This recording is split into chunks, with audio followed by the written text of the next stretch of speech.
મહેસાણાની મહાનગરપાલિકાની ઐતિહાસિક આ પ્રથમ ચૂંટણીમાં જે રીતે મતદાન થઈ રહ્યું છે તે ખરેખર લોકશાહીના ઉત્સવ સમાન છે. મહેસાણા મહાનગરપાલિકાની ઐતિહાસિક પ્રથમ ચૂંટણીમાં જે રીતે મતદાન થઈ રહ્યું છે તે ખરેખર લોકશાહીના ઉત્સવ સમાન છે. 1 જાન્યુઆરી 2025ના રોજ મહાનગરપાલિકા બન્યા બાદ આ પહેલી જંગ છે અને મતદારોમાં પણ ભારે ઉત્સાહ જોવા મળી રહ્યો હતો. મહેસાણા મનપા ચૂંટણી મતદાન અપડેટ્સ.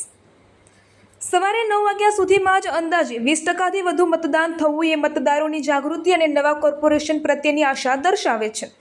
યુવાનોની સાથે સાથે વડીલો અને વૃદ્ધો પણ ભારે હરખભેર મતદાન મથકો પર પહોંચીને પોતાની પવિત્ર ફરજ નિભાવી રહ્યા છે.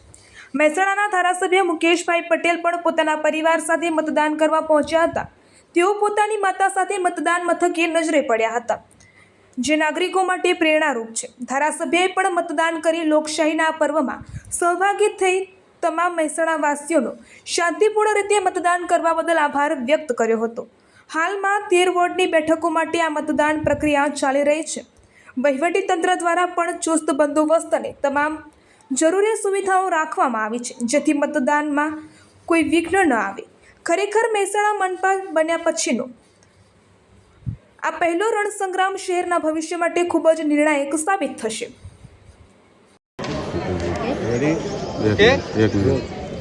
મુકેશભાઈ, શું કહેશો? મતદાન કર્યું છે, માતા સાથે આવ્યા હતા.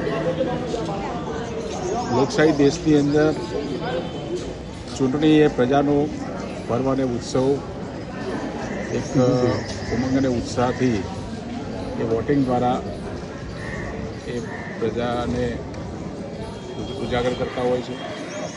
સાથે સાથે આપણો દેશ એ આખા વિશ્વની અંદર લોકશાહી તરીકે સૌથી મોટો દેશ છે. આ દેશની અંદર સાંસદ, વિધાનસભા અને સ્થાનિક સ્વરાજની ચૂંટણી દ્વારા પ્રજા પોતાનો મત એ પ્રકાશિત કરી શકે છે.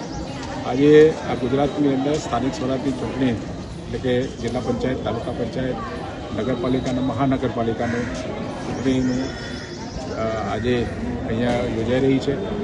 અને મહેસાણા નગરપાલિકામાંથી મહાનગરપાલિકા બની ત્યાર પછીનો પ્રથમ ચૂંટણી યોજાઈ રહી છે. અને આખા મહેસાણાની અંદર નાગરિકો ઉમંગ અને ઉત્સાહથી આ પર્વને ઉજવી રહ્યા છે.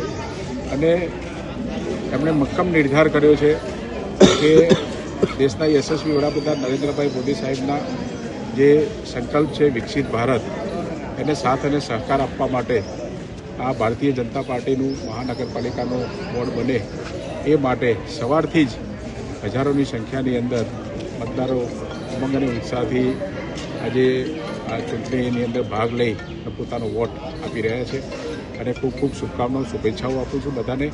અને આ ગરમીના વાતાવરણની અંદર પણ સૌ નાગરિકો મત માટે પોતાના ઘરમાંથી બહાર નીકળી અને આ લોકશાહીના પર્વની અંદર ભાગ લે એવી હું સૌને વિનંતી કરું છું.